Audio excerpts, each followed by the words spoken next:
นิยังกโรมะเต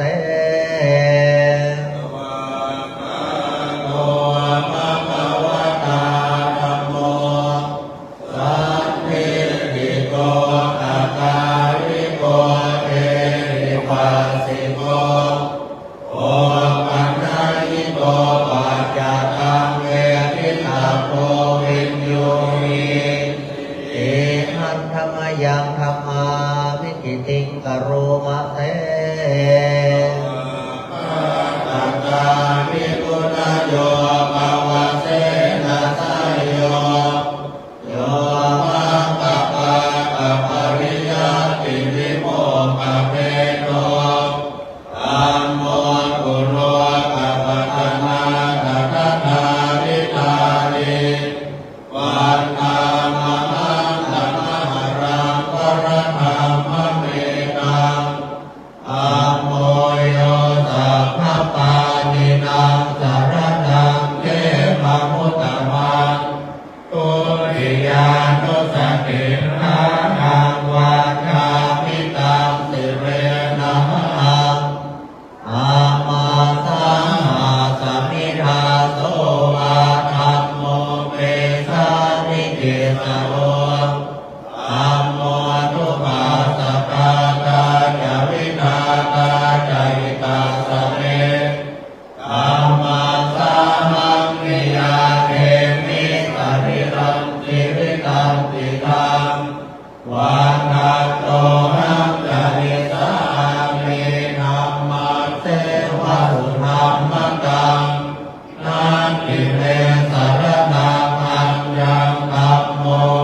ะวัฏไตร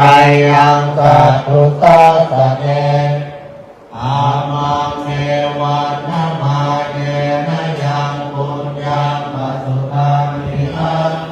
ตาเว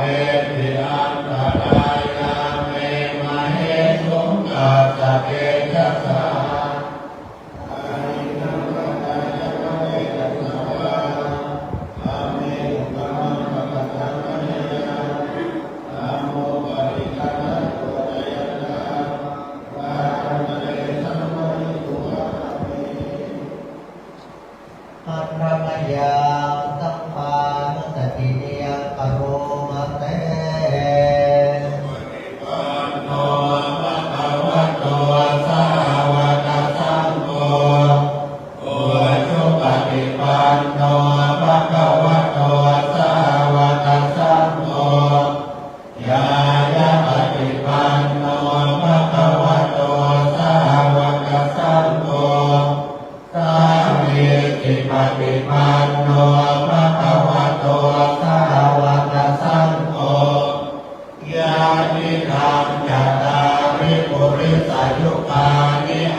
ปฏิปุณาวิโยโตโตต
ริตวานามิตังสเมตาวัฏันตาอวิกิตาจิตาปริตังพนันโตสเกตาเมจารุเตปิริสิภรตเตจันตริเตวิมาเนทิเประเตจะพาเมตารุวนาคาเนเกมาวัตุมิเกเตอุมาตโยจาตุโรกาปรปรายายามรายาอินโตเวสุนราจาอริยเมตไตโยโหติสัตตาวกาไทโยอริยสาวกาจาปุชนาปัลยนาจาสัมมาทิฏฐิวาพุเทปัตตนานัมเมปัตตนาธัมเมปัตตนาพุทเทจักรวาธัมเมจักรวาธัมเมจักรวาอิโตทานะโตยะมะปะรัมปรานิมัตตมิโตจักวาเรสุเทวตา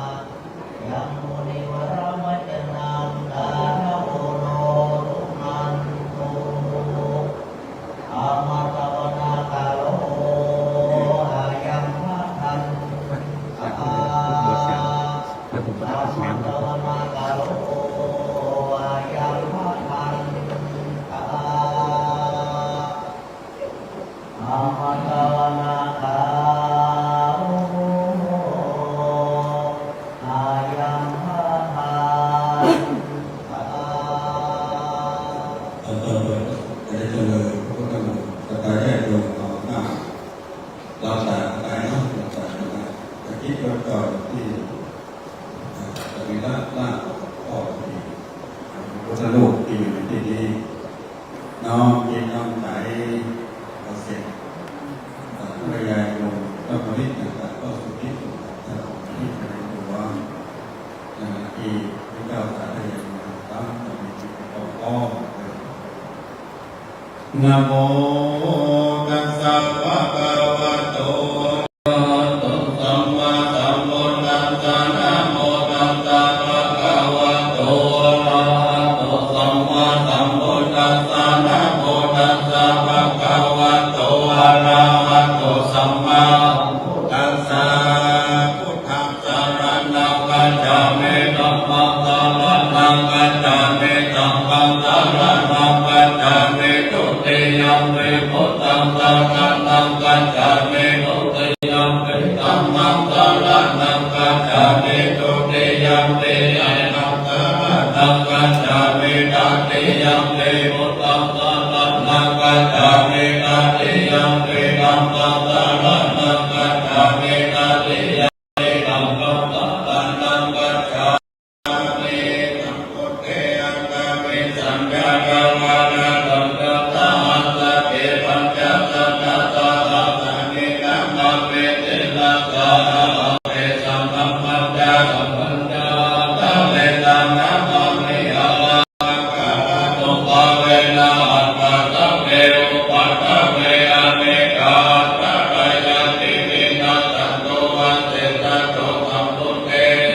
ปัญญาสัญญาจักขุวิสัตติกาสัตติตัสสะตัสสะสัมสันตินะปะเมติตัสสะ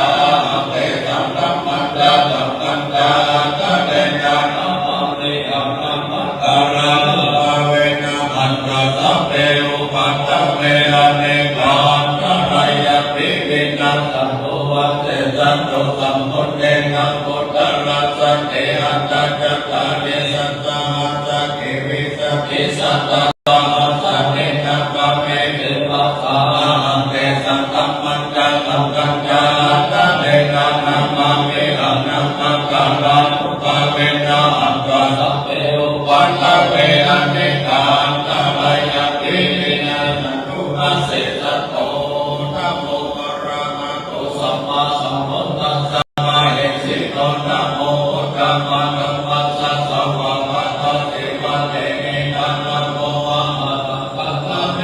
ตุตัสสะนะนิติโกนะโมปัญญาวัตต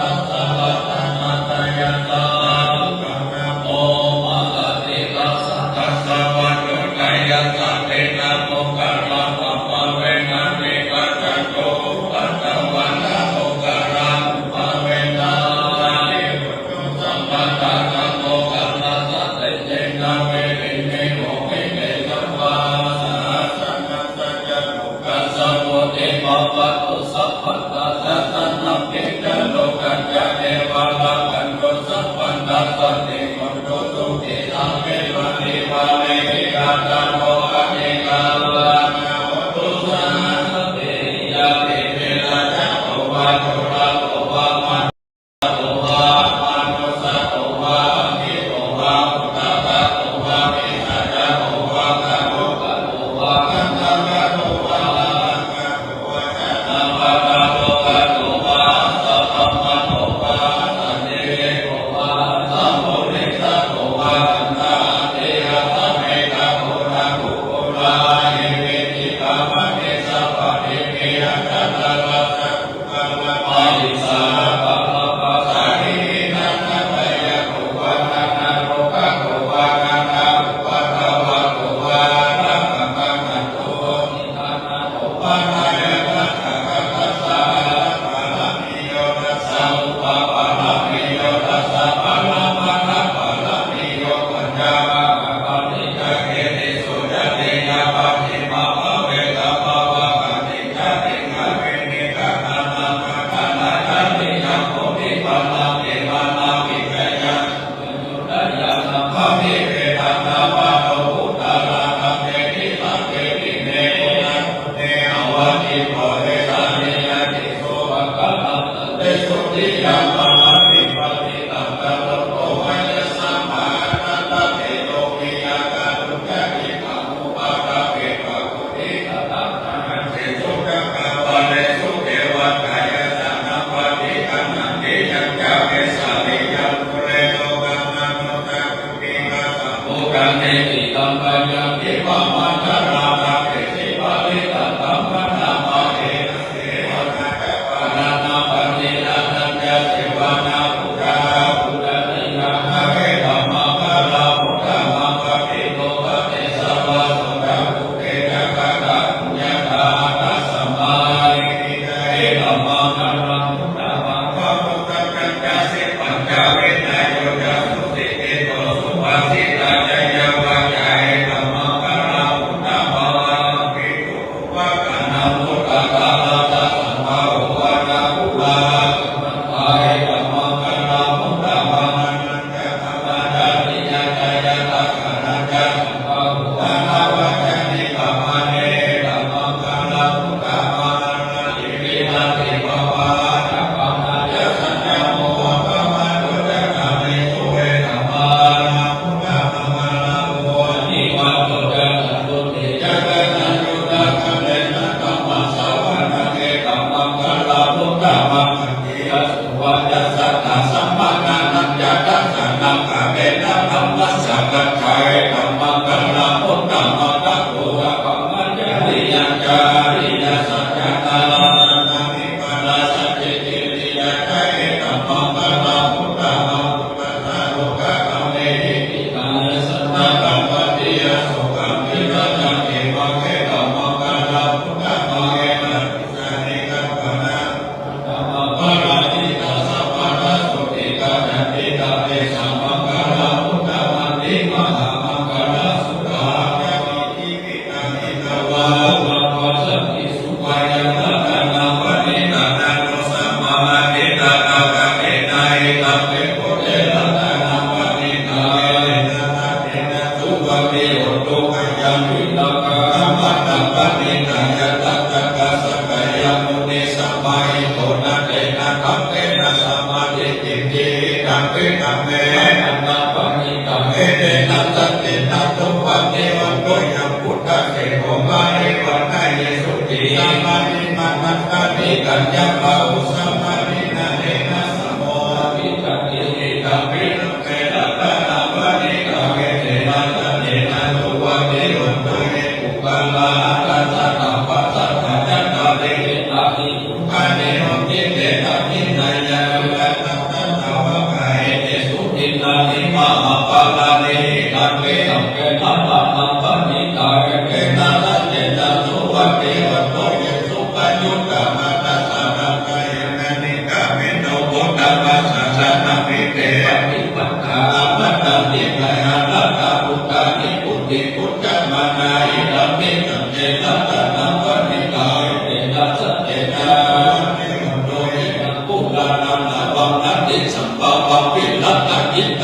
ติเตโกวัฏมิเตจิตาติกาวิโยลายันตานิปันติติลายายัมมาติโพหิตัมเปตัมเปราดานังวานิกาเรเตนะสัตเตนะตุวัติมุตโต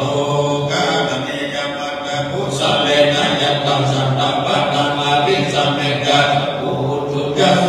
สุจโสวะโตจะสัมโมโตวะนัตติมาเนสัตโตจะโกจะสุปะโลจะอัปปกิโตจะสัตตาอุกะปุติสัตตินะมิโย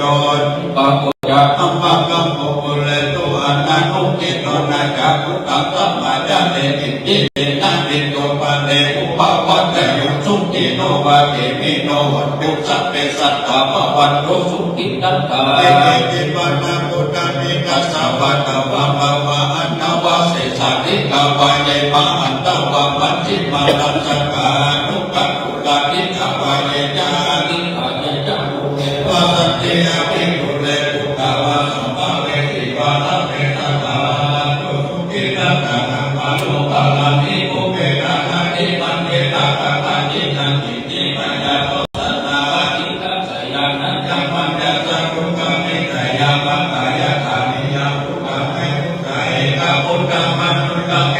วะปิสัพพะภูเกสุมาณะสัมปะวะเยอะปะริมาณะยัสสะปะโลกัสสะมิมาณะสัมปะวะเยอะปะริมาณะภูกะอะโยจะเจริยัญจา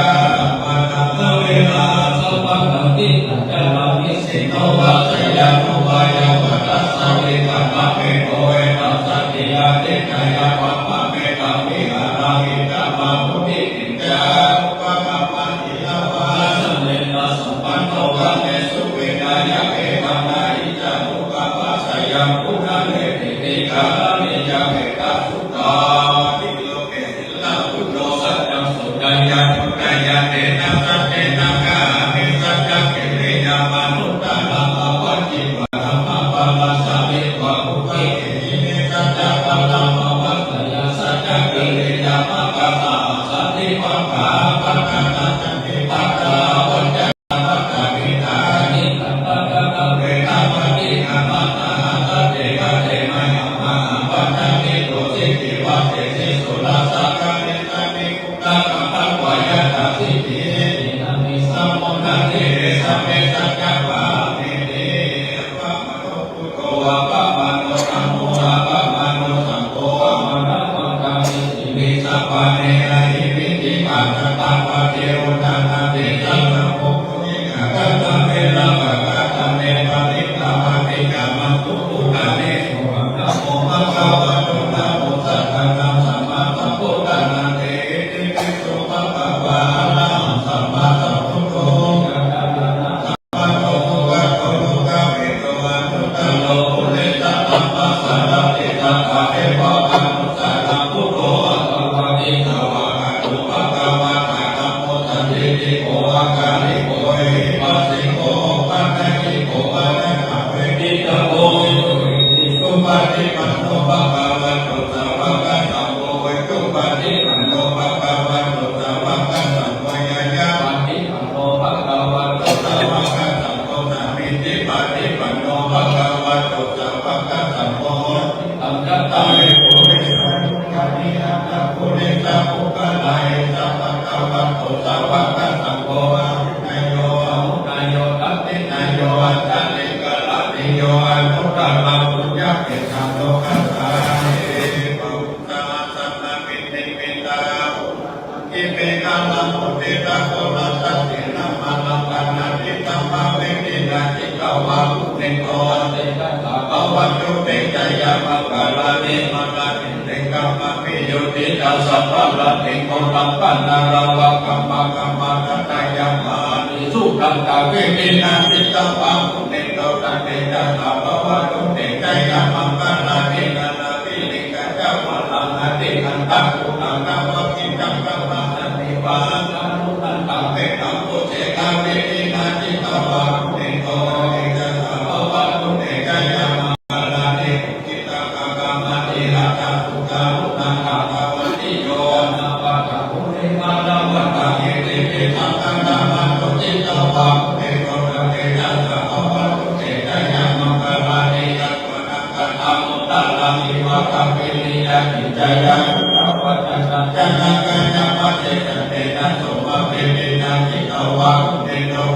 จัสสะภะวัตุเตยะภะคะนานิสัจจังยะมะติสัจจกวะตะเกตุวัตะวิโลวิตาปะนะมะติหัตถะกุตะปัญญา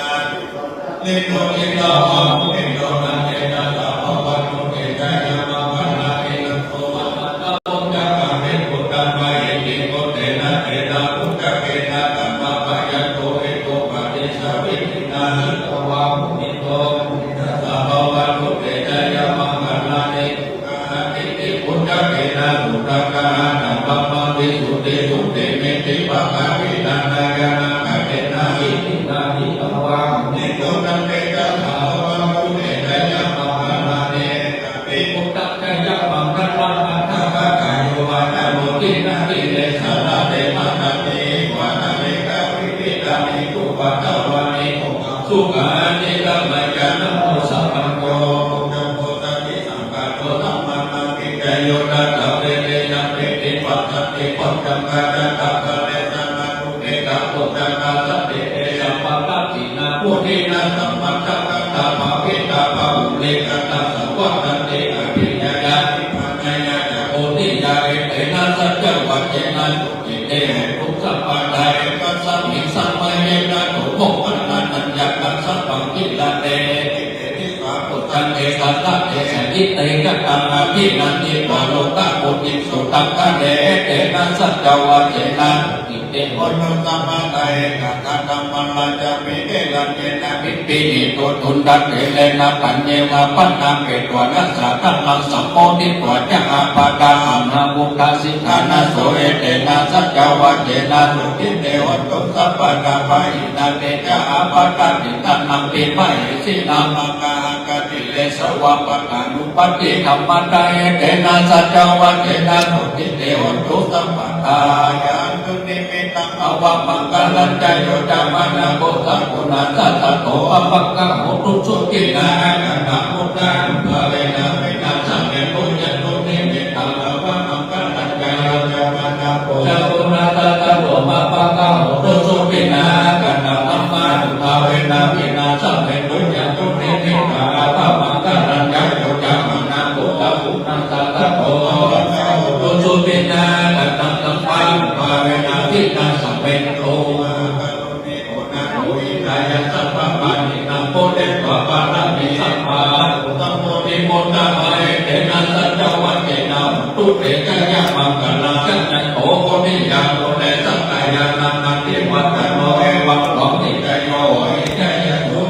มังคะเลอปะระจิตัปปะนะเสสิเสปะนะเวโกคะเลอภิเสติสัพพะอุทานากะปะโตตุตันนิตุลังกะตังตุมังคะลังตุปะปะนะตุโหติตังสุขันโนสุโมโตจะสุนิตังปัมมะจาริสุปัฏฐินังกายะกัมมังวาจากัมมังวัฏฐินาวัฏฐินังมโนกัมมังวัฏฐิเตวัฏฐินาวัฏฐินานิกัตวะนัลละวัฏเตวัฏฐิเนตัติเมสะนังอายังพุทโธเมสะนังวะลาเอเตนะสัจจวัจเจนะหตุเตจยะมังกะลังนัตติเมสะนังอัญญังนะโมเมนันนังวะลาเอเตนะสัจจวัจเจนะหตุเตจยะมังกะลังนัตติเมสะนังอัญญังโอเมสะนังวะลาเอเตนะอัญญวัจเจนะหตุเตจยะมังกะลังตันนังโลกิจักขิวิวิคัมปุตุลัตนังพุทธัสสะมะเตตัสสะมาตุเตยังอิติรัตนังโลกิวิจักขิวิวิคัมปุตุลัตนังธัมมัสสะมังนัตติกัสสะมาสุติภวันตุเตยังอิติรัตนังโลกิคัมปุตุลัตนังสังฆัสสะมังนัตติกัสสะมาสุติภวันตุเตติเตโตจายะติติมาหิติมหานุนาปฏิวินาดาริกาลัสสะสัพพันตังลายานิวรณาสัมปัสสะปังกัปโตอะระหะโตสัมมาสัมพุทธัสสะตวะติสาปุริสละกะนานุภาเวนะสิตายานุภายัญชนะนุภาเวนะตุกะละตะจะมังกะลังนุภาเวนะสัพพะนามัสสิยานุภาเวนะเนตุภาลาภาเวนะตัสสะภะละมิจานุภาเวนะ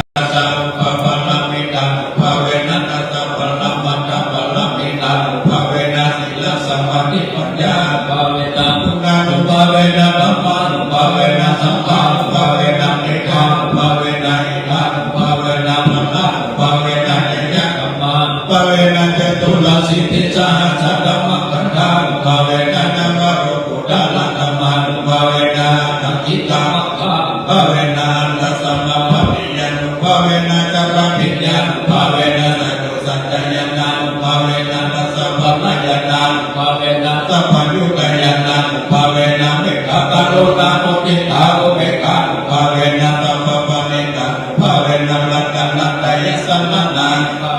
ตุหังสัมมาโลกัสสุขุปัตตาวันทุกขโรมานะสุขายะสาเวนะสัตตุสัพพะอันตรายะภิเวนะสัตตุสัพพะมังคะปัจเวสัพพิจันตุนิกายุกาย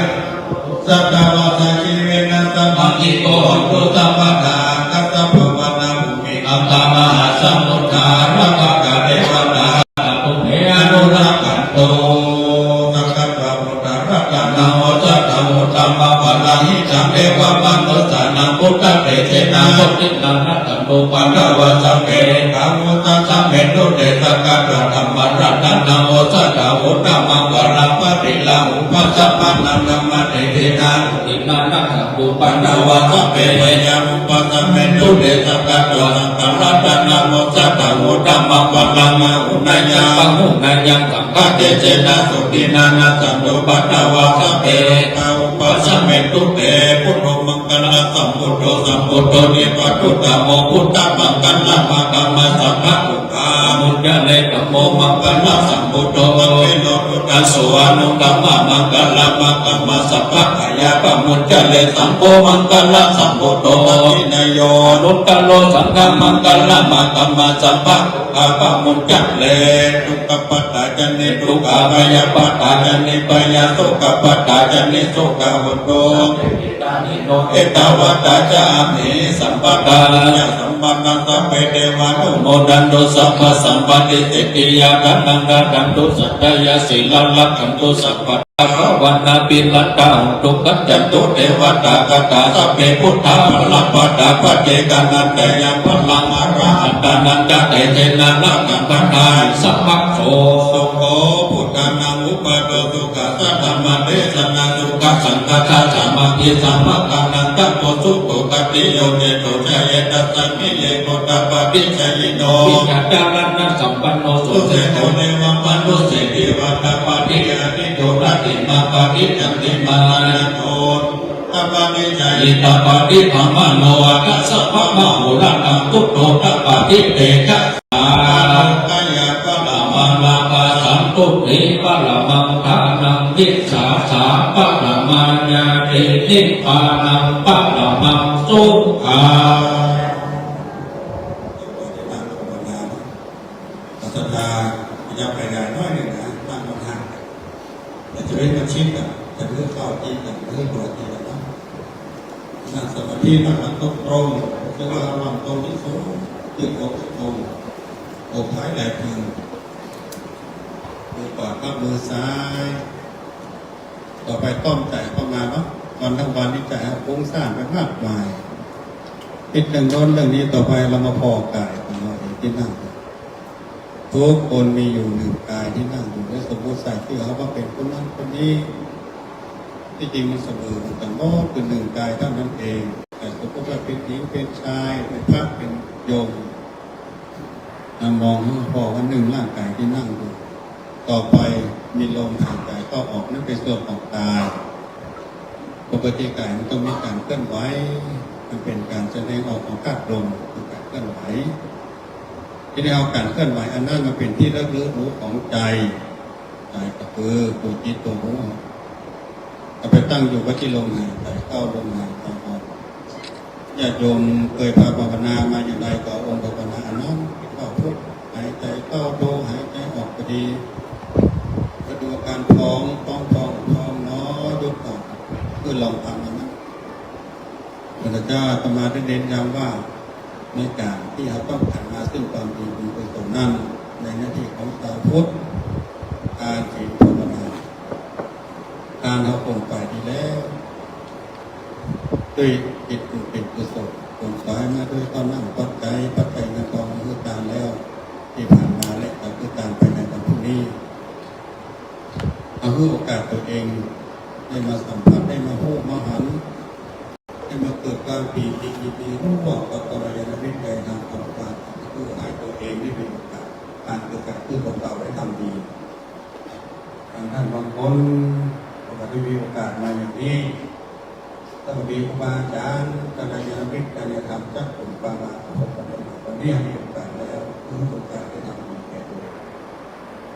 ดีนะเรามีความตั้งมั่นในขณะที่เรานั่งอยู่นี่ทุกคนมีสิ่งห้ามกันโอ้มีไปที่สิ่ง ก็นึกถึงสิ่งเรามีความสุขว่าเรามีสิ่งดูต่อไปเป็นการภาวนานั่นก็คือความรู้สึกดูลมหายใจเข้าออกวันหนึ่งเราหายใจเข้าหายใจออกเป็นร้อยกี่ครั้งแต่เรามาได้เป็นที่ตั้งแห่งการระลึกรู้เมื่อเรามาตั้งเป็นการระลึกรู้ขึ้นมาก็เป็นภาวนาเกิดขึ้นมาทันทีนั่นเป็นการบูชาพระพุทธเจ้าที่ประเสริฐที่สุดครูบาอาจารย์เปิดนำเราได้ทำมาตลอดแต่เราต้องอันอย่างมากมายในขณะที่เรานับลงแต่เขาออกจิตเขาออกไปเจอจิตเขาออกไปเป็นแต่นี่คือการบูชาพระพุทธเจ้าประเสริฐที่สุดซึ่งพระสัมมาสัมพุทธเจ้าก็เทิดทูนการปฏิบัติบูชามากกว่าการเพื่อวิสัมปิกาเท่านั้นปัจจัยเนี่ยเราต้องครบองค์เป็นยังตั้งใจพอเริ่มดูลมหายใจเข้าหายใจออกในระยะเวลาที่ต่อไปนี้สัพพยสักการะเป็นพ่อของเราลงที่ลงสัตว์เป็นกุศลอย่างที่วันนี้เรามีโอกาสได้มานั่งในที่นี้เป็นสถานที่อันศักดิ์สิทธิ์ทุกคนปรารถนาที่อยากจะได้เข้ามาในสถานที่แห่งนี้มีถึงจะรวมแรงระยะทางมันแสนไกลด้วยความเลื่อมใสความศรัทธาในองค์ปู่มาจากท่านรับอ่านไปแล้วเกิดสรีระร่างเป็นที่ไหว้ที่สาตอนนี้เขาได้ปาถึงพระบางสองนั่งถ้าปู่เองครูบาอาจารย์เองยังมีอายุอยู่มีชีวิตอยู่พระองค์ประกาศพลังงานเราเอาไปที่เขาได้ปาเป็นได้การทำอยู่นี่หมดกับครูบาอาจารย์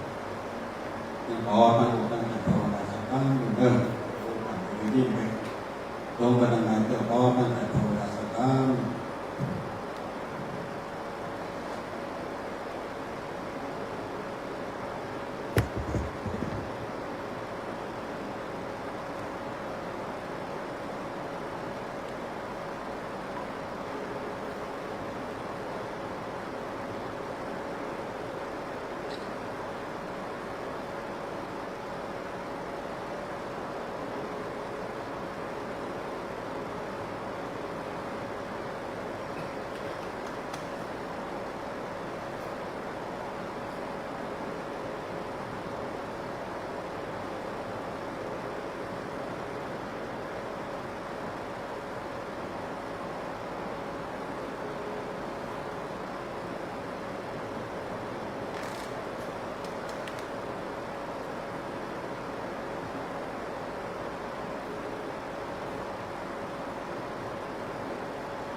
เดียวกันแล้วมาสาธุ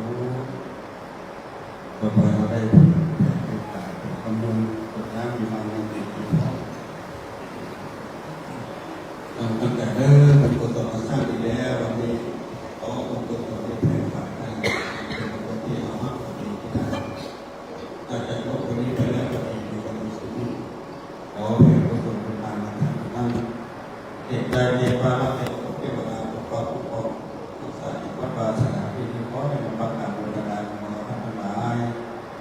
อิ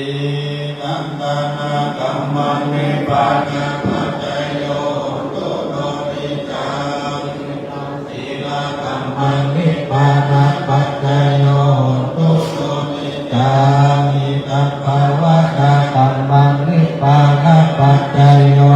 ตุโนติจังยัมปิติกุศลังกัมมังสัพเพหิตาเตหิตาตังปุญญังโนอานุโมทันตุสุรันตุโกโตเยเทวะอัสสะตาปิตาตาปิตายุกาสัตตาหุตุสัพพะสัตตานังสุติอัตตานังปาริอาลันตุมาตาปิตาสุติภาหุตุทุภาปังมุนจันตุสัพเพสุขิตาหุตุสุขาปามุนจันโตสัพเพอายะตตาสุขิตาหุตุสุขาปามุนจันโตสัพเพยะตาสัพเพเปตาสุขิตาหุตุสุขาปามุนจันโตสัพเพสุขิตาหุตุสุขาปามุนจันโตสัพเพเทวะสุขิตาหุตุสุขาปามุนจันโตสัพเพสุปัจจายาสุขิตาหุตุสุขาปามุนจันโตสัพเพสัพพิจันโตโอ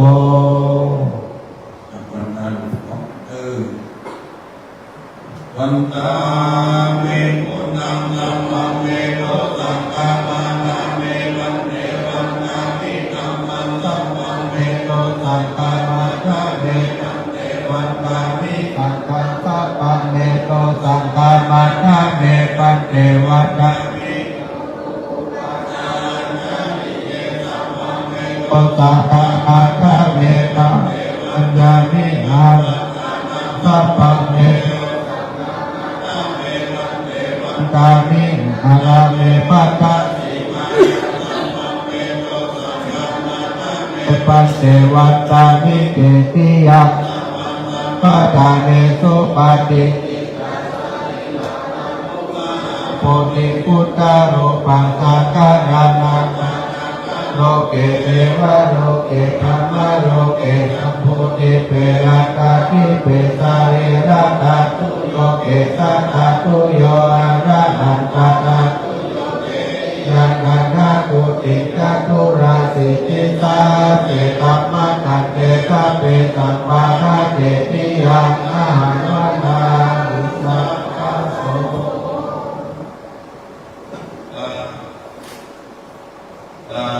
เป็นก้มหัวตรงน้อยหนึ่งเนาะทำรายการพ่อแม่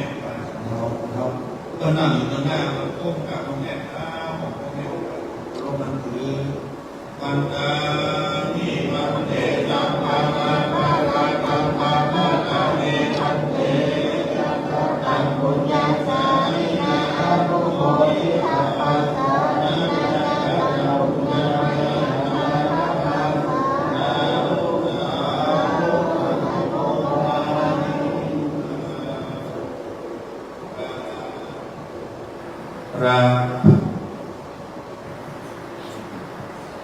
นิมนต์พระสงฆ์ข้าในตัดสภา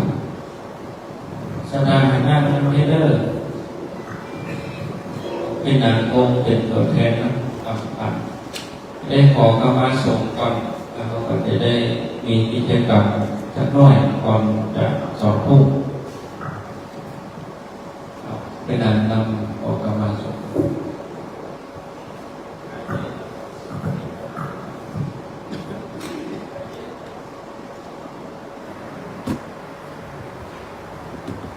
มาด้วยนะมา กายเยนะวาจาจะวะเจตสาวาพุทเทตุกัมมังปัฏฐังมะเยยังพุทโธปฏิปันนะวัจยังตังกาลันตะเลสัมปริตุงวะพุทเท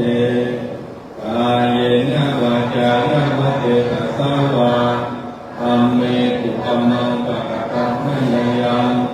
ธัมโมปฏิปันนะตุอาสัมปริตุงวะธัมเมกายเยนะวาจายะวะเจตสาวาสังเกตุกัมมังปัฏฐังมะเยยังธ สังโฆปฏิคันหันตุอาจยันตังอาลันตะเลสังวริตุงวสังเก กายกรรมังวจีกรรมังมโนกรรมังปฏิจักโตตังปฏิจักโตตังปะปังโตตังปะมันทุโรอภิวาทนาติปฏิจังพุทธาปัจจายิโนตัสสะโรธรรมาวตัตติอายุวโนสุขังปะลา สาธุสาธุสาธุ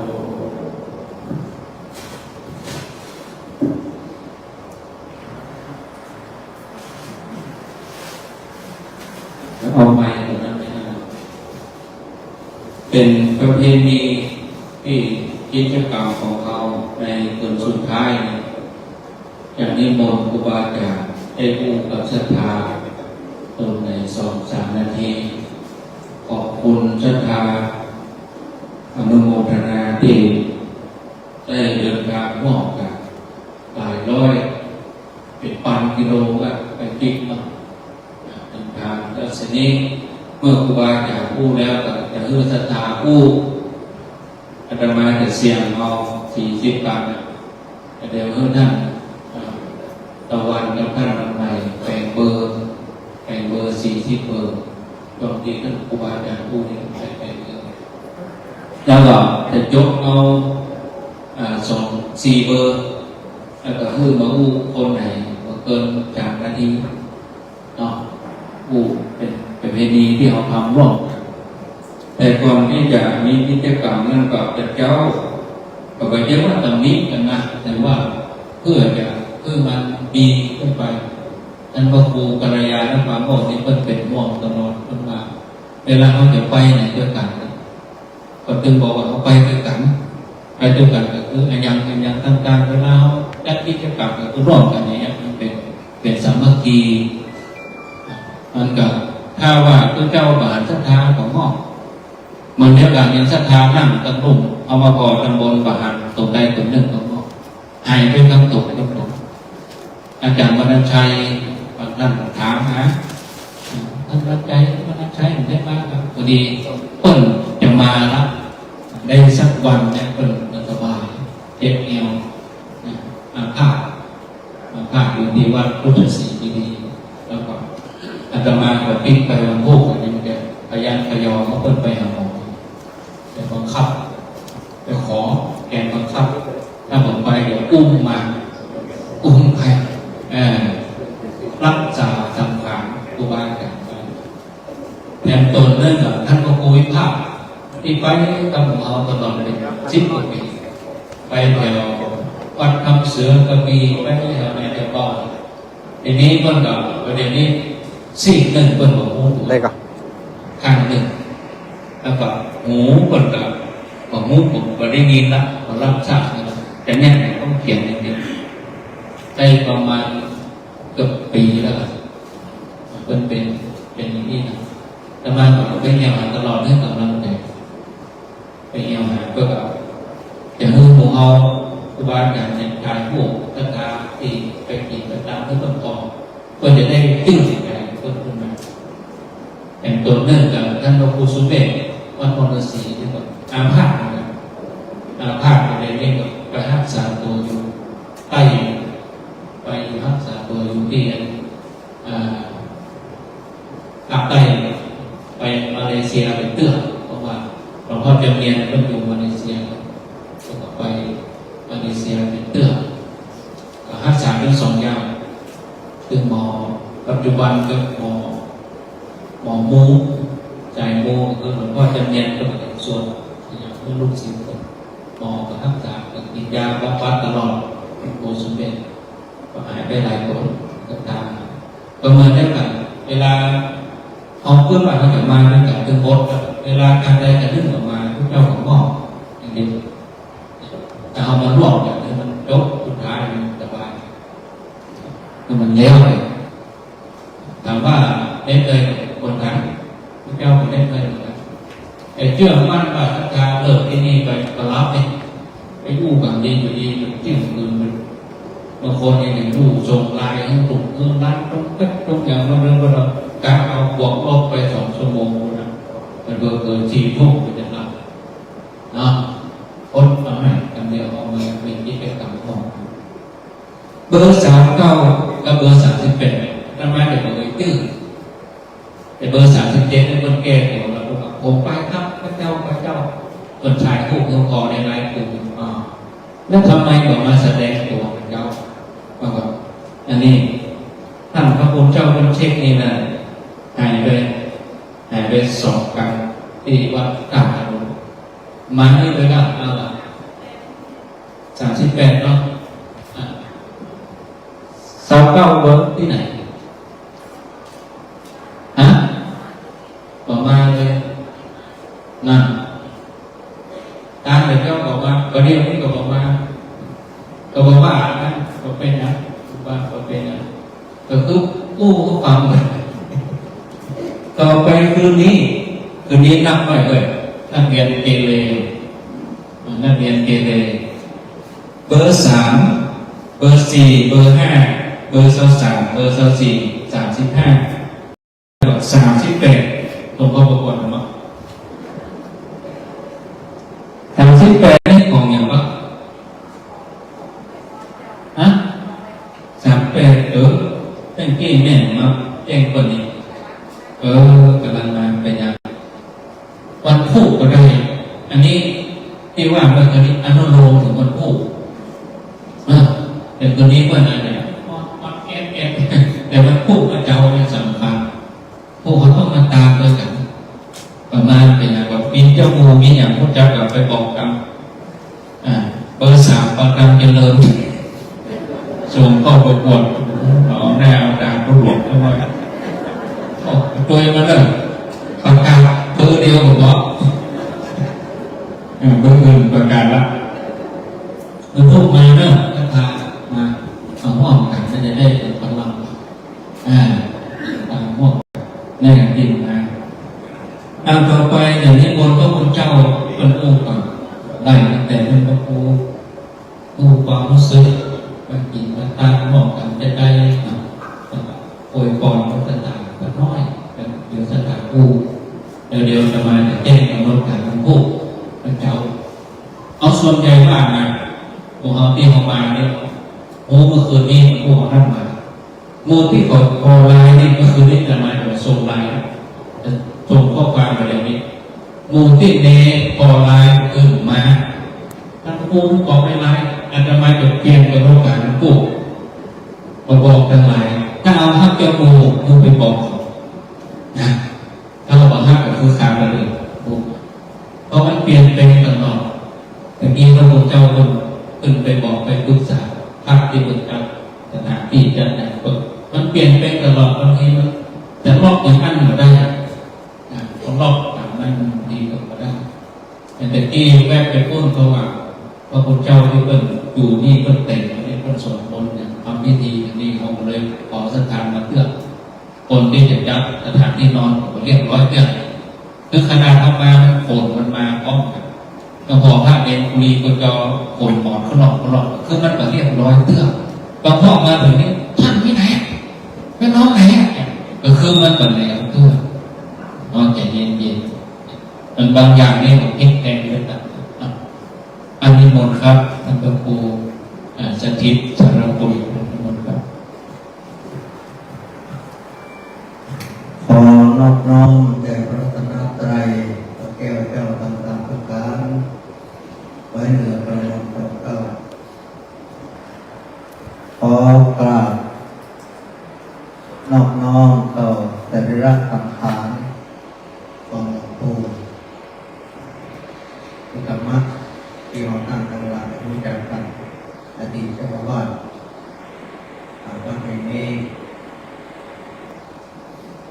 ซึ่งวันนี้บรรดา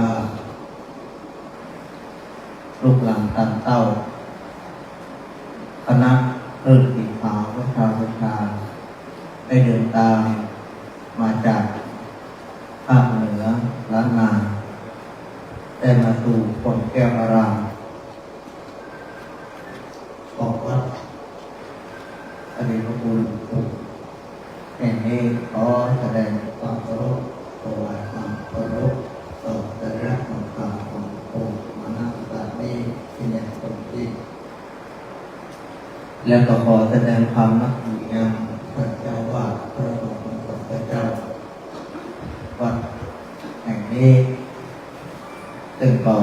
ได้คือความอำนวยความสะดวกสบายพอสมควรตามเหตุตามปัจจัยต่อแสดงความเคารพครูบาอาจารย์ที่เดินทางร่วมกันทุกรูปทุกตนทุกองค์ทุกทางเคารพในการทุกคนทุกองค์ก็เจริญพรอย่างคณะสัตยาตั้งแต่ทุกคนพ่อแม่พ่อแก่พี่ป้าน้าอาลูกเต้าเราหลานที่เดินตามมาพร้อมกันในงานการเตรียมประจำปี2568ปีนี้ท่านทั้งหลายก็ได้มากันเป็นวัดการเจริญบุรีเป็นที่สุดท้ายซึ่งก็ได้การนำของท่านอาจารย์พระครูอภิวัฒนาวิกรมหรือที่เขาท่านทั้งหลายรู้จักในนามของท่านพระอาจารย์กัญโยท่านเจ้าวาดวัดประตังเจริญรองเจ้าคณะอำเภอในหลอกที่นำคณะนำหมู่นำคณะพระเจ้าประสงค์กัลยาณมิตรกัลยาณธรรมตลอดจนถึงจักรวาลมนต์บรรดาของท่านทั้งหลายได้มาร่วมกิจกรรมของเราเจ้าพุทธเพื่อแสดงพลังของเราเจ้าพุทธ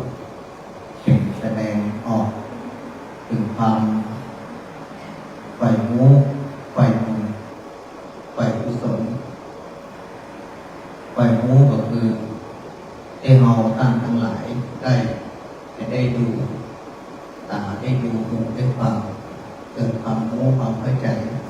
สิ่งที่เราเคยได้ยินได้ฟังเราเคยได้รู้ได้ฟังเอาไปได้รู้ได้หันได้ยินได้ฟังเกิดความเป็นบุญเป็นกุศล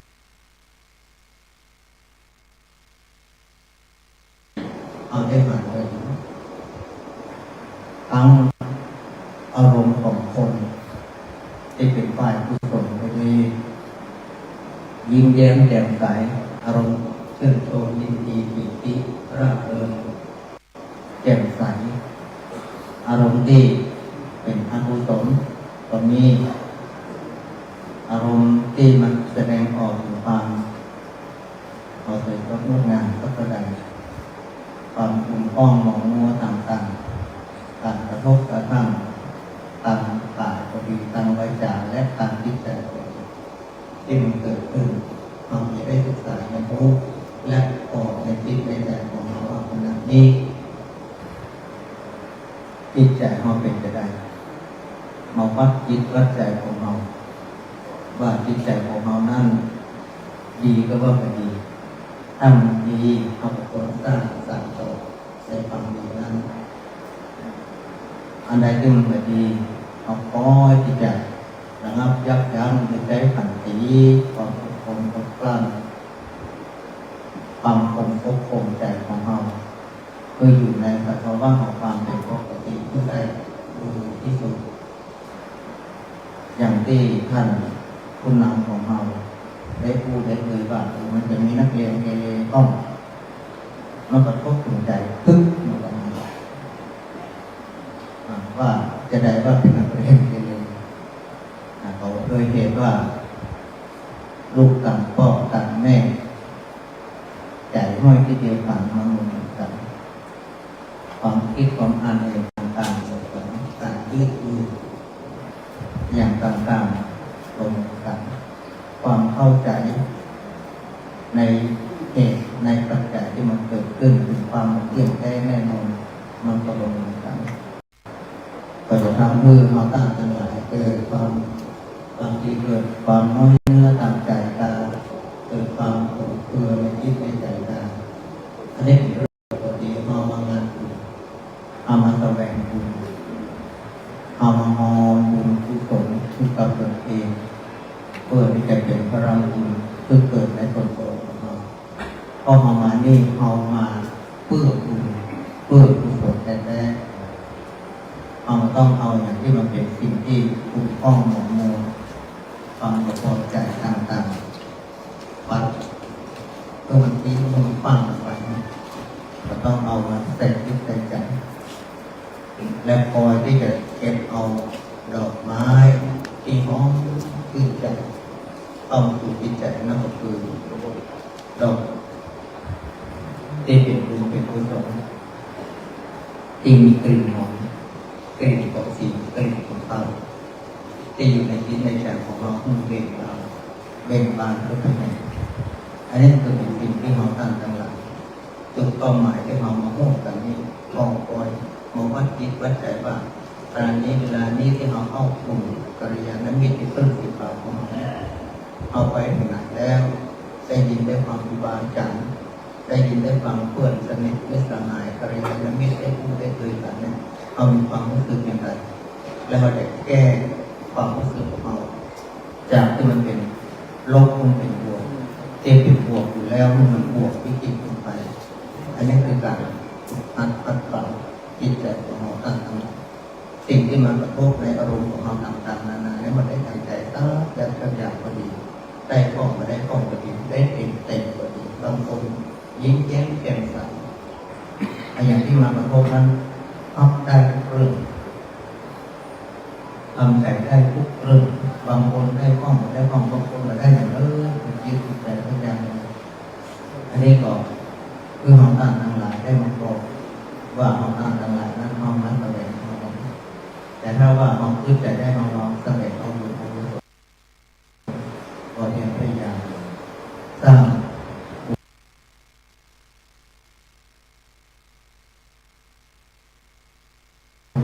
อย่างมีความสุข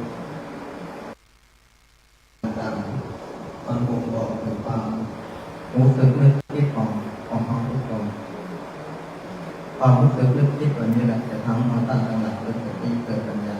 สติระลึกได้ปัญญาความรู้ก็ทุกสิ่งทุกอย่าง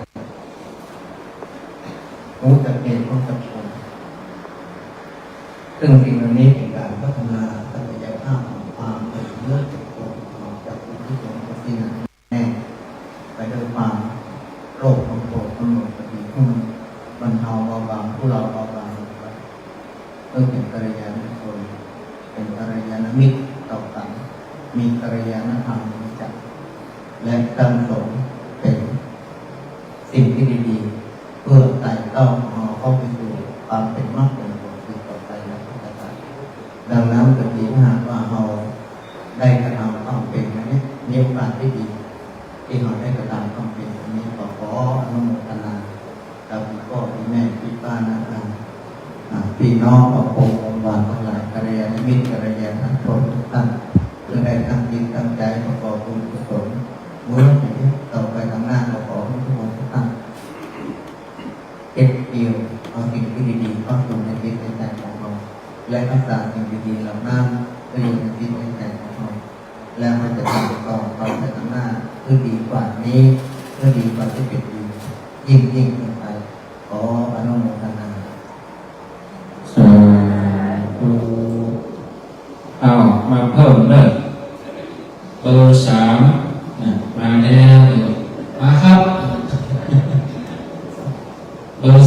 35เรียบร้อยแล้วแล้วก็38เรียบร้อยเบอร์35เนี่ยบรมขอให้ผู้เลิกเนาะลดต้นทลายลงแล้วก็ได้ถึงบอกกับเจ้าว่าไปถึงชุดละ10 การเวลามีอุบัติเหตุจะได้ช่วยมันพวกกันเหมือนกันเวลาเอาปิ้งจะไปคนเดียวมันแบบแน่พวกก็เก่งมันก็เก่งคนเก่งเนี่ยปิ้งบ้านเก่าเลยไปก็เก่งแล้วก็ร้านต้องช่วยถ้าถึงบอกว่าไปเนี่ยปีแล้วมียางหัวกันเดียวก็ลืมยางอะไรมาตกปฏิหารเกิดกันนั้นเลยเอาไปเป็นต้องจอเลยถ้าตามเอาต้องช่วยนั่นตัวหนึ่งจะมาถึงบอกว่าเอามาด้วยกันเป็น300ขอโทษนะคนเท่า9 คนนะคนเจ้าเป็นของมันนะนะครับเข้ามาในนามพระเจ้าทุกคนเพราะนั้นเนี่ยแม่เราต้องระวังของเราที่สุดจะเตี้ยวจะเลิกจะเงินนี่คนรบมันจะไม่ฟังก็ไม่มันต้องถึงการเที่ยวกันเนี่ยถ้าไป9 อีกคนก็เราอ่อนไปซ้ำเนี่ยไปเป็นลูกหรือว่าแต่ไม่ละลูกกินขาวนะลูก มันก็ได้ดีสักการเราต้องช่วยกันเลิกเนาะต่อไปสลับเป็นโยมนี่เบอร์ของเบอร์อย่างคนละอันนี้เป็นโยมนะโยมผู้กับแกไปที่พระนางพงนั้นเลยเบอร์ตั้งหลังเป็นเลข2ตัดโยมวะล้อมกันเป็น5ตั้งหน้าเป็น3 2เป็น5ก็คือเลข32นะตรงตัวแทนมาคนโอ๊ะนะแม่ไม่ได้แม่น่าจะแบบนายกเบอร์35 32 ก็หนักทำไมถึง32นี่จ้ะ32กัน32ครับผมก็เลยครับเป็นผู้เอาอะไรเลยนั่นครับผมนั่นเลยต้องมาตั้งแน่เราเพราะว่าเดือดร้อนและอุบเบอร์35ครับไหน32 32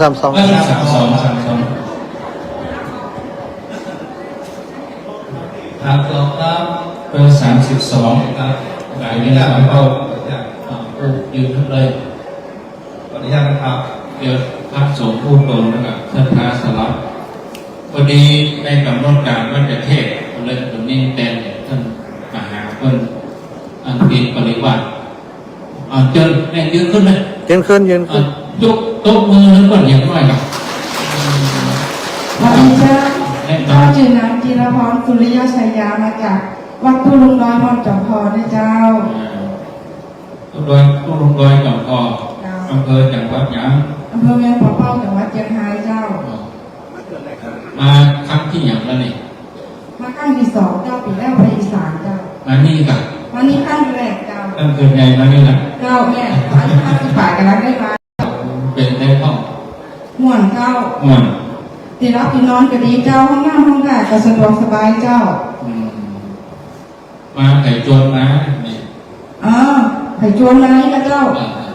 แม่พรสิริเจ้าจวนมาเจ้าลูกก่อนนะลูกชมเป็นพอเป็นผู้นำดูเจ้าเป็นพอผู้นำบุญทุกปีเจ้ายังเป่าโมทนาเนอรู้สึกจะได้ห้องมา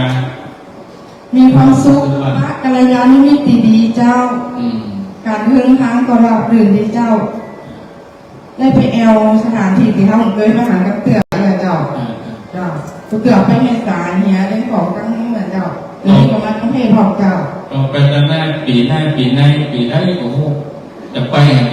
ต่อก็ว่าจะลาก็ว่าจะไปบาลาเจ้าพ่อลาปลาจำนวนปีแล้วไปอีสานแล้วเจ้าบาลามาอยู่เจ้ามาอยู่เจ้าสาธุเนอขอบคุณเจ้าต่อไปสำนักมาพระคุณเจ้านิมนต์ท่านพระครูปาโมกข์เนี่ยที่ตัวนี้นี่พบองค์เรียนอาการปฏิมันตีนี่ต่อไปพระครูปาโมกข์นี่คนนึงขอว่าต้องรบขอโอกาสก็ส่งมาจากเจ้าผู้เปิดตู้เจริญพรเริ่มในสถานญาติโยมท่านทั้งหลายที่เราได้ออกกันมาวันนี้หลายท่านหลายคนก็เป็นที่เคยมาแล้วตั้งหลายปีบางคนเพิ่งเคยมาเหมือนโยมที่โคมาได้นะครับครั้งที่2ก็ส่งมาจากเข้ามากันหลายคนที่ได้มาที่ตัวประมาณตรงนี้ก็ทุกอย่างมันมาได้จากตัวเรื่องสถานญาติโยมวันนี้เรามีโอกาสแต่มานี่เป็นจากคำว่าลูกกินลูกกลางลูกถ้าจะได้มาพร้อมตัวอย่างออกมาจากไปไหนแต่ละทีโลกนี้มันมีความคล่องมันก็เห็นเป็นนี่เนาะมันเป็นแค่เด็กว่าสักเกิดได้อย่างใช้อย่างสุขภาพดีสักตามแค่นี้อันสุขภาพแบบนี้สักตามมีเนาะไปหมดเพราะนั้นถ้าเราพอไปได้สักการได้มาหูอาหารก็การเปิดโลกต่างๆเพิ่มความปิติเนาะบางทีอย่างเราเคยได้ยินว่าของผมทุกบ้านที่เกินกระเบียดที่เขาก็เคยหาสื่อต่างๆเคยมาวันนี้อย่างผมอาจจะมาครั้งแรกที่ได้มาแล้วก็บอกว่าบางก้อนนะครับผมได้เปิดการอันนี้คือเปิดการที่ได้ถ้าความปิดดีต้องไปดูในใจเขาบอกว่าปีหน้าจะได้มีโอกาสก่อนก็จะแก้ปัญหาว่าการจะ ได้มาแล้วความอยากจะมาว่าการของการสุดท้ายมันต้องมีความข้อมันต้องเก็บไว้ในนั้นต้องเป็นความได้หนักใจก่อนเก็บไว้ก่อนอย่างเจ้าขึ้นรถไฟมาก็ไปยื้อมาเป็นดีดูแล้วแต่ที่เกี่ยวกับหายก็ขึ้นดูสตาร์ทไม่ได้ไม่ในคนไม่ได้อยู่นะเรื่องว่าทำกายท่ากายการบริหารกายปัจจุบันมันก็ยืนบนขนาดนั้นเป็นชั่วโมง2 ชั่วโมงแล้ววันนี้หายใจแต่งแล้วบอกอยากได้เดี๋ยวไปฟ้องลูกโอ้ยแม่คุณตาไปไปก้นก็ไปก็ดื้อบนรถไฟฟ้องปีหน้ามันจะขึ้นไปนะดังนั้นสิ่งเหล่านี้มันเป็นความรู้ที่เราได้มาทำร่วมกันโดยการนำออกมาจะแน่ครับว่าผมมีครูบาอาจารย์มาสถาบันแบบไหนนะเนาะจะชวนกันไปนะใช้ความบอกคุณนาบอกคุณกับผู้ที่เป็นสายคุณนะคนใดอยู่แม่คนนั้นเป็นคนนั้นจะต้องมีคนนำคนคนหนึ่งที่จะถามว่า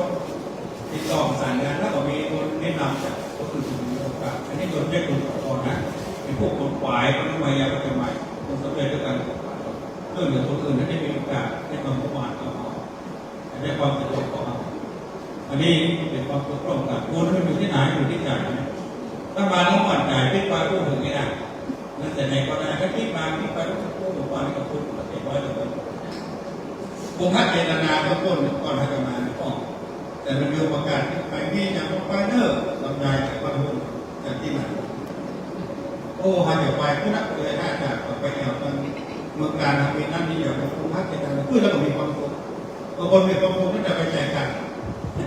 ที่ไม่ได้ซื้อแต่นั่นนั่นมีความมูลเจตนาในขณะที่เข้ามาถึงตรงนี้ถ้าศรัทธามีความสุขในการได้ขึ้นนักการนั้นนี้มีความสุขแต่ที่นั้นคุณนะและหลังจากนี้ไปมันจะเป็นกับพระพุทธเจตนาหลังจากที่เราพูดการได้เราพูดเรามีความสุขนะมันมีอยู่3 ประการได้สลายได้ที่ความสุขที่เกิดจากคุณนี่นะทีนี้เราจะมาสร้างตัววัดไปได้นั่งได้น้อยได้ต้องเกิดอะไรเนาะอันนี้ฝากไว้ฝากบุญกุศลเกิดขึ้นในงานที่ไหนอ๋อคือเราก็แสดงอย่างนี้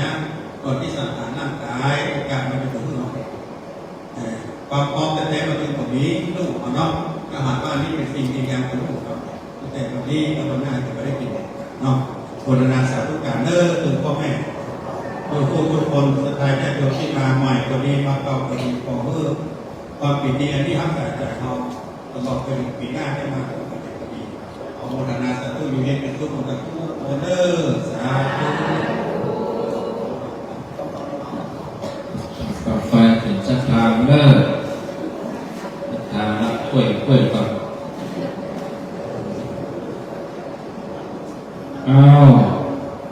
เลข2 ตัวเหมือนกันตั้งหน้าเป็น1โอ้โหนั่นเอายากรวมกันเป็น514หมายเลข14มาเลยคนหาเอาหมายเลขก็คือคนแทน1 คนตัวตั้งได้14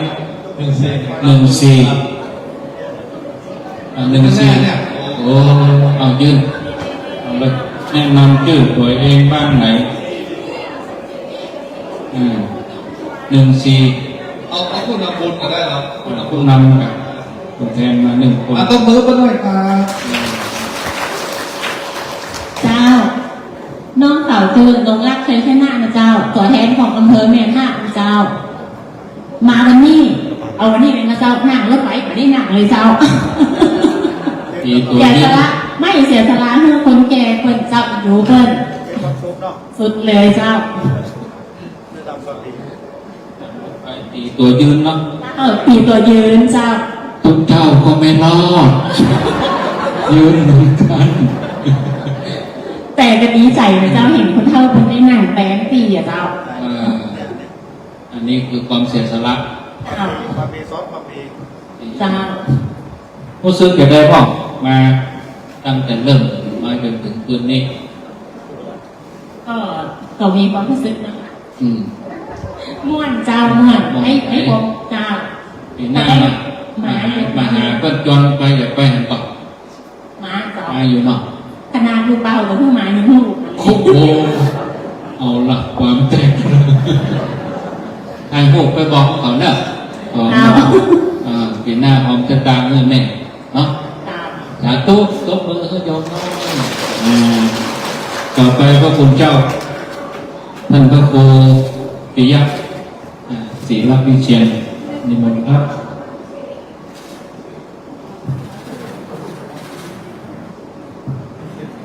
ขอ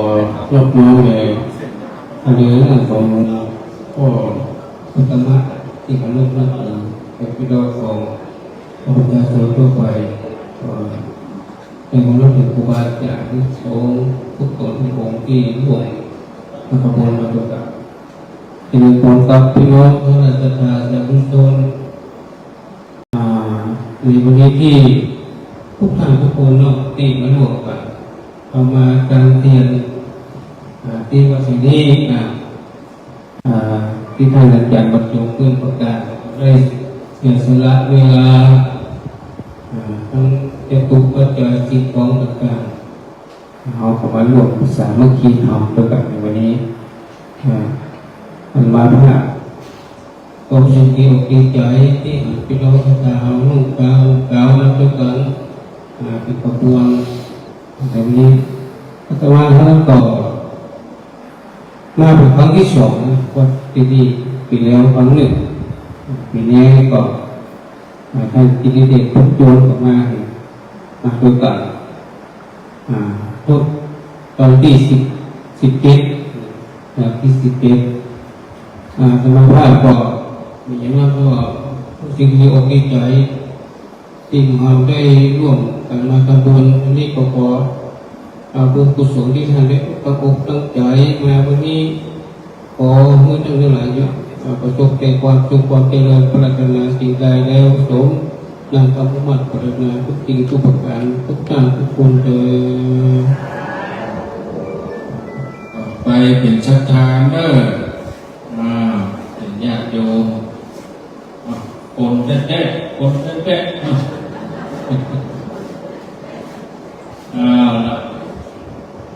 เลขที่ออกเลข2 ตัว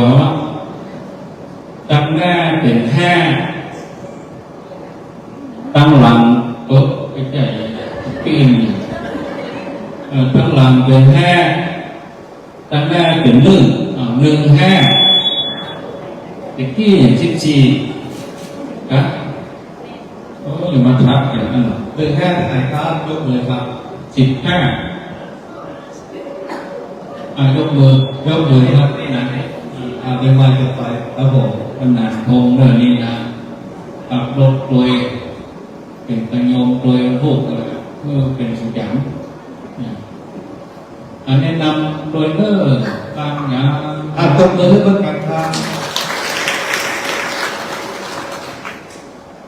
สวัสดีอารมณ์ดี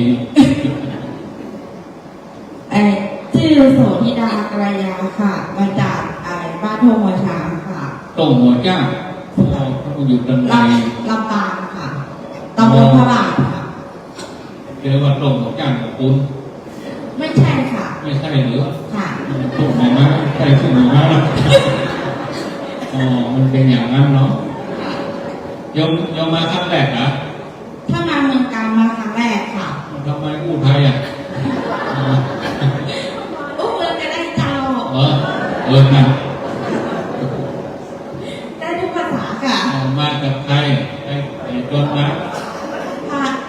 านพระมหาสมชาติค่ะชาติลงมาค่ะมาด้วยกันเท่าไรทุกคนรถยนต์ท่านรถมี10 คนค่ะเป็นรถนะเรามาครบไปในเนี่ยครบค่ะ10 คนมาอยู่ในนี้ไหมในนี้หมดเลยค่ะรู้สึกจะได้ก็ดีใจสนุกแล้วก็มีกัลยาณมิตรที่ดีค่ะทุกท่านค่ะโอ้นานๆเนอะปรบมือคนน้อยดีมว่ามีไอตุ๊กอยู่ในนู่นอ้าว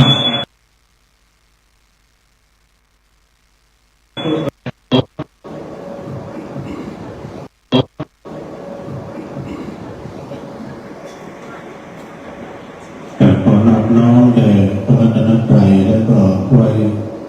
กราบในเมตตา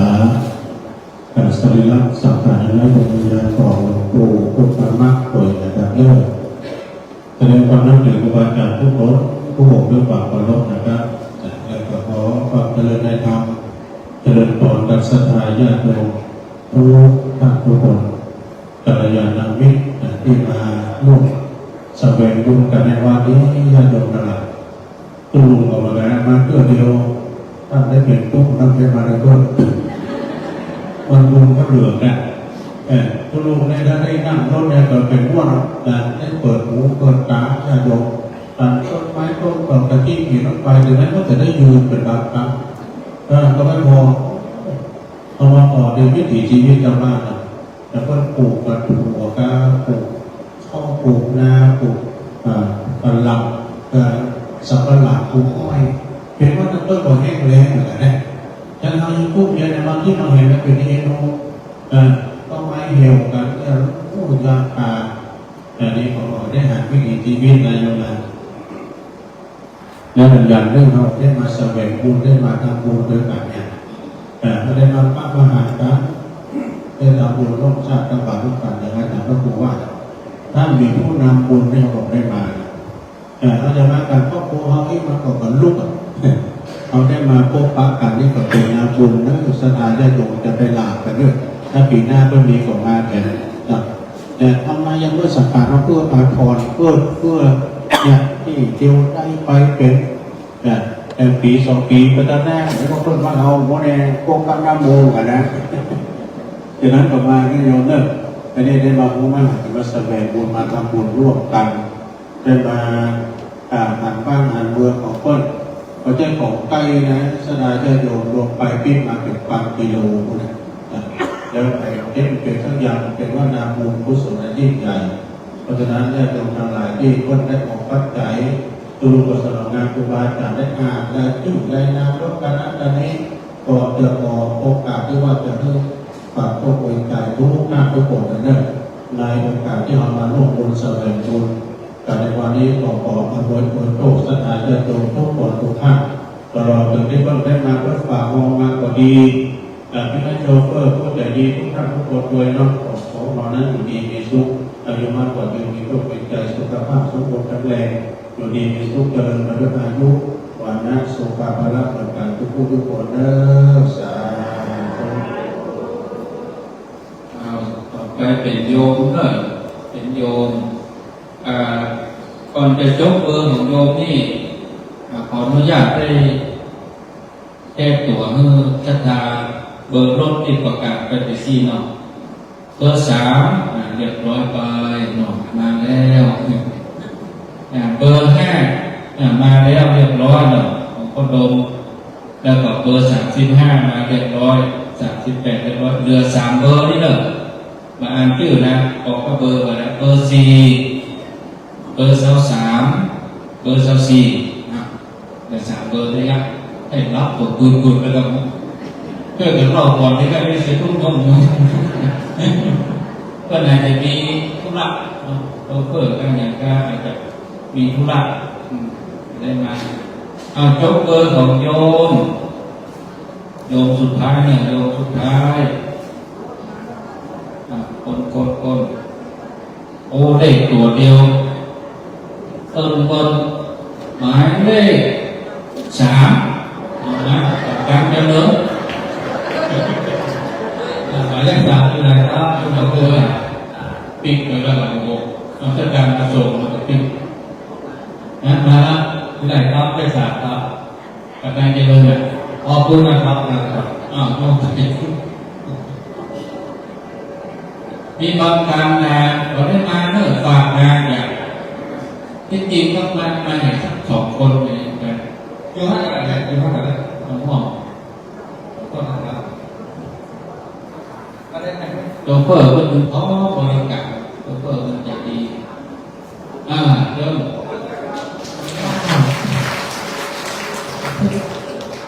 ทุกคนทุกตนเจ้าชื่อไม่โรยปัญญาเจ้าอยู่บ้านห้วยทางการเจริญเจ้าก็เป็นตัวแทนของการที่3นะเจ้าที่มาวันนี้เพื่อองค์ภูมิใจที่ได้มาร่วมงานได้ อย่างก๊อกนี่ เพื่อนต้องปูมาทุกปีเจ้า ปีที่แล้วไปอีสานปีนี้มาภาคกลางไม่ซื้อตื่นกลางเจ้า ปีเดียวเชียงเท่าไหร่ โอ้เสี่ยงนี่เขาบอกว่าเจ้า การลดปีแล้วเท่าไหร่ ก้าโลดปีแล้วแซ่บปาเต็เจ้า ปีนี้เนาะ ปีนี้2,000เชียงก็หวยเท่าไหร่ ผมยังไม่ได้เอาไปเจ้า เดี๋ยวมาซื้อสูตรต่างเนี่ย ยังไม่ได้ซื้อคือเจ้า ตึกเป็นเพื่อนนะทำเด็กดีๆเด้อ เจ้า หมดนานๆยกมือเพื่อนหน่อยอยู่บ้านห้วยทำก็คืออยู่รุ่มปัดกันเจริญนะบ้านเดียวกันหมู่บ้านใกล้กันเป็นจวนกันมาเนาะเอาพระคุณเจ้าแผนสุดท้ายอันนี้ตัวนี้เลยไม่ไหนอ่ะโอ้อันนี้เป็นแห้งจูงใจให้มานะถ้ามีตัวนี้อันจะมาเอาออกตัวมีแห้งจูงใจมาตัวนี้เพิ่นเป็นนักเดินทางเป็นจวนมันปีแล้วไม่นะจะมาเราไปนะครับแล้วคำเดียวท่านพระครูก็พูดเลยเราจะมาโบกกันว่าปีหน้าจะเป็นกึศในใจนะอีสานเหนือใต้ออกตกเขมรนะกึศในใจนะเดี๋ยวเราจะมายกมืออันใดนับไปครับไปหรออันนี้มนต์ตุลงท่านพระครูพิพัฒน์ดวงได้สั่งวัดยังคาโอ้ยโอ้ยกับภาษาปริญญาของหลวงพ่อปริญญาของภาษาวาจาขอแสดงความรับผิดวาจาเรื่องความแสดงให้ดู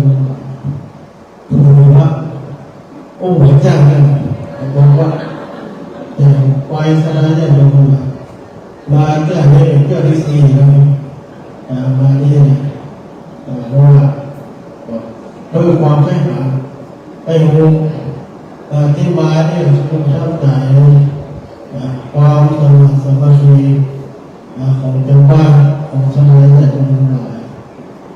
ยาคาไม่มาคนเดียวแล้วนะถ้าถามให้มาโดยความจัดจวนของแม่ละวันเขาก็สมัยเขาตัวเรามาสร้างตัวหนึ่งเราด้วยความ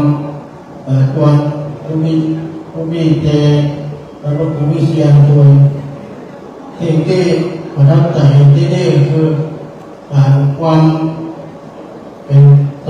มาธิของเจ้ามอนี่เป็นที่เป็นหน้าของผู้คนเพราะว่าถ้าเป็นงานวันเกิดของหลวงปู่จะมานี้5 วัน5 คืนนี้ก็อย่างมาพร้อมกันประมาณเดือนมีนาก็จะมาพวกสมาธิเลยมาเนี่ยก็จะมีการเลี้ยงกันอย่างทุกงานหมดเลย5 วันมีตึงดิเกมีตึงมวยมีการเล่นนัดเล่นสปัดเลือกตีมวยแล้วก็ตังหมดแล้วนะอย่างไรนะวันนี้เอางานหมดอันนี้เป็นหน้าผู้ที่เป็นหน้าผู้กระยงที่ไปพักที่ไปบ้านพักขนาดว่ามาพักมาเรื่องมาพักบ้านอยู่อันนี้มาเมื่อเอามาได้ไปเมื่อเราไปได้เพราะฉะนั้นก็ขอบคุณในวันนี้กับทนายได้ลงกันหลายที่ได้มานี่ได้อยู่ดีมีสุขมีอายุมั่นยืนยาวเหมือนกันทุกคนทุกบ้านเลยก็นัดหมายวันพุธเนาะใครจะลุกตี 2จะมาออกไปนอนนั่นปีที่ไปทำงานไปก็ดีเพราะว่าทำวัด6 โมงพร้อมกันตี 4มานั่งเขาบอกเป็นไงกันจะเจอว่าบอกเวลาไปถึงต้นแล้วก็ไปพาไปยังก็รับก็นอนวิ่งย้ายต้นเก่าๆต้นเวลากันอยู่โรงงานหน้าประเด็นนี้กันเลย98แล้วเดี๋ยวขึ้นวันทำเสือถึงต้นผู้นั้นจะมากับท่านหลวงปู่สุเมธอยู่ ที่ท่านใดที่สองที่ได้เขาเวลามีฝ่ายลอยมันนะโอ้ตกใจเวลารุ่นนั้นถ้าเขานอนด้วยกันหลายล้าอย่างคืนนี้ที่คนสลาก็พยายามจะไปเปลี่ยนกันรับตั้งสมมติดีๆเนาะเลิกที่นี่ไปพักผ่อนกันจริงๆวันพวกนี้นี่ก็มีปริวาสคำว่าปริวาสคือว่าพระสงฆ์จะต้องเข้ากับพระเจ้าเดี๋ยวจะมาแต่ยังจะได้ไปมอบเปิดติ่มไปเตือนกับคนทำพิธีเปิดดูเปิดจะเก็บวัดเปิด3 ทุ่มแต่เดี๋ยว2 ทุ่มสัก2 ทุ่ม45จะมากับคนเดียวไปมอบเปิดสถานนี้รับเลยเป็นนี่เฉพาะพระเจ้าเลยต้องไปมอบแต่ผู้พระเจ้าถ้าทางเราก็ตี4 เกินพร้อมกันเลยแน่เลยว่าจะทำทุกเจ้าอยากจะมาตี 2 วัดเราวัดละตี4 เกินพร้อมกันตี 5เราจะทำวัดนี้เพราะว่า6 โมงอาตมาก็ต้องไปรับการบอกวัดกันก็จะเก็บวัดไปจะเก็บขึ้นมดนะเก็บข้อวัดปฏิบัติที่เป็นสมถะปฏิบัติก็จะเก็บองค์เจ้าก่อนพระอาทิตย์ขึ้นก็จะต้องเอาเจ้าติมาอาคารตุการเป็นลมบอกวัดเก็บวัดทั้งหมดเลยแล้วก็ใครที่จะใส่บาตรแต่ที่พระเจ้าหน้าที่เปิดประสานงานมหาสุชาติแล้วก็เปิดประมาบอกกล่าวอาตมามี2 กรณีเลยใครจะใส่บาตร6 โมง 10ไปใส่ตั้งแต่ที่หน้าวัดนี้ไปเอาถ้าไปสะพานมอญพวกนี้7 โมงเกินเพราะอย่างเพราะตัวเจ้าก็จะเตียวตั้งแต่นี้ไปเพื่อจะไปพดสะพานพวกนี้7 โมงเกินส่วนใครจะเอาผ้าใส่บาตรที่สะพานมอญก็ไปอยู่กุนรอตั้งแต่7 โมงไปถ้าไปเจ้าเราไป5 เมตรหรือชั่วโมงแต่ถ้าคนใดบอกว่าในเขาทำบุญที่นี่หมดแล้วปัจจัยละบาทก็กองอายุวันโลสุกับพลังเข้าวันทุกเตะเดี๋ยวดีเลยเจ้าพวกนั้นถ้ามี2-3 กรณีถ้าเกิดว่าจากใส่บาตรแถมอันนี้คือเตรียมเอาผมได้ซื้อพอใส่บาตรพระคุณเอาปัจจัยนะใส่เอาตามแต่มาใส่ละต้องทำบุญของเรานี่แล้วไปถ้าจะเอาผ้าที่สะพานลอยตั้งแต่7 โมงไปก่อนพวกผ้าก็จะเดินไปบุญหวายอย่างตมาแบบนี้ก็คือว่าทำบุญเสร็จแล้วไปตมาเนาะมันพวกนี้ขอโทษมันพวกนี้ประชาธิปไตยนั่นแต่ว่าขอรอบพิธีนี้ก่อนทำพิธีนี้เสร็จ6 โมงปุ๊บใครไปก็ไปตามใครจะว่าไปทางไหนไปนะก็คือตามอัธยาศัยเดินทางโดยสวัสดิภาพก็ผู้เอาจะไปได้นั่งผู้นั่งนี่ก็ได้เป็นพิธีตามอย่างเดียวพิธีพระสงฆ์วัดอื่นก็จะมานั่งนี่เอาเป็นศาสนาพิธีอย่างเดียวก็ได้มานั่งผู้นั่งอย่างเนี้ยนั่นถึงบอกว่าคืนสุดท้ายเนี่ยคือเรามานั่งก็จะได้ผู้ได้งานกันแต่มันก็อดเอาเห็นคนเดียวไปถึงคนเดียวหมดมันก็ร้อนเพื่อนะคือเหมือนนอนนะเพื่อนะเอาต่อไปยกมือใส่กันตะกี้ว่าเก่งหน้าเขาจะไปไหนเอาภาคประเทศไทยนี่ว่าเลยเอาไทยนี้ในใจภาคอะไรอย่างยกมือภาคนั้นเลยไทยว่าจะไปภาคใต้ยกมือขึ้นปลดโทษยังลาวิวาสไปนะภาคใต้นี่คือหลวงปู่ทวดวัดชักให้สุราษฎร์ธานีวัดที่พุทธทาสวัดมหาธาตุอย่างมีภาคใต้แต่เขาเคยไปได้ไหมแต่ไปจะไปไหนยกแห่งกรรมที่ว่าเล่นมาได้บ้างนาราธิวาสใครจะไปภาคใต้4 คนพูดอย่างเราด้วยสายตาครูบาอาจารย์ด้วยการประเมินนะต่อไปใครว่าจะเอาแถวภาคกลางเนี่ยภาคกลาง กลางก็ได้แก่แถวไหนนานพบไปกรุงเทพเอานะแถวภาคกลางเนี่ยอยุธยามันเนี่ยมันไปหัวเข้ามาว่าแถวบ้านเรามาอยุธยามีจักรคนยกมือภาคกลางยกเอาต่อไปอีสานแต่ว่ามันเป็นเพิ่มนึงเลยนะไม่อีสานเหนืออีสานใต้นี่นะที่เขาไปมาแล้วคือนครพนมเนาะแต่เห็นเตื้อนี่เห็นอีสานเพิ่มนึงอีสานใต้คนยุคนี้สงครามนะตอนนั้นปราสาทตาควายตาคนตาเพิ่นพรมอย่างตาควายตางงยกมืออีสานใต้โอ้แม่เราเป็นคนเดียวพวกเราหมอต้องเลือกแต่ง่ายไม่เป็น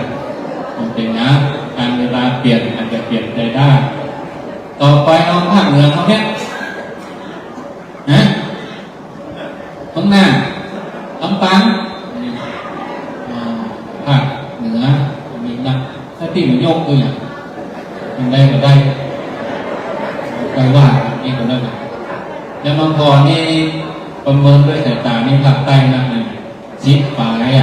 ภาคกลางมี3มี3มี2-3 คนภาคเหนือมี6-7 คนไปมาภาคใต้ชนะเปลี่ยนได้ไปภาคใต้อะไรบ้างเอาว่าเนาะเอาเสร็จแล้วกันตะวันออกแข่งกันตะวันออกนี่จังหวัดเนี่ยเป็นตัวอย่างมันก็ปูปราโมทว่าที่ตะวันออกแข่งน้ำว่ะจะไปก่อนจากบุรีระยองอย่างตราดนะไปว่ากันเนาะโมทนาแต่ว่าเขาไปรอเตียนนี้ที่ลำปางเนี่ยปีหน้าที่ท่านสาธิตสถาบันธรรมาภิวัตน์เนาะรอเตียนแล้วส่วนไปตามแล้วก็ประเมินแต่กรรมทักษะกายใจไว้คาถานะเนี่ยพอทุกเจ้าเนี่ยหายไปต้องตุ๊บต้องตุ๊บเนี่ยมันแน่ทักษะไปทักษะกายไม่ดีง่อมหายขังแล้วมันปุกเนี่ยมันไปปิดสักหน่อยเอาเนาะเอาตามพักกันเด้อหน้าไปตามพุทธจะได้พักผ่อนเดินทางไปทางนอกอะระหังสัมมาสัมพุทโธภะคะวะพุทธังภะคะวันตังอะภิวาเทสวัสดิ์โตภะคะวะตาธัมโมธัมมังนัมสสามิสุปฏิปันโนภะคะวะโตสาวกสังโฆสังฆังนามามิสาธุคุณรักษาคุณธรรมคุณธรรมะรักษาสถาคุณของผู้คนรักษาบุญสวัสดิภาพตาติสวัสดิ์ฝันดี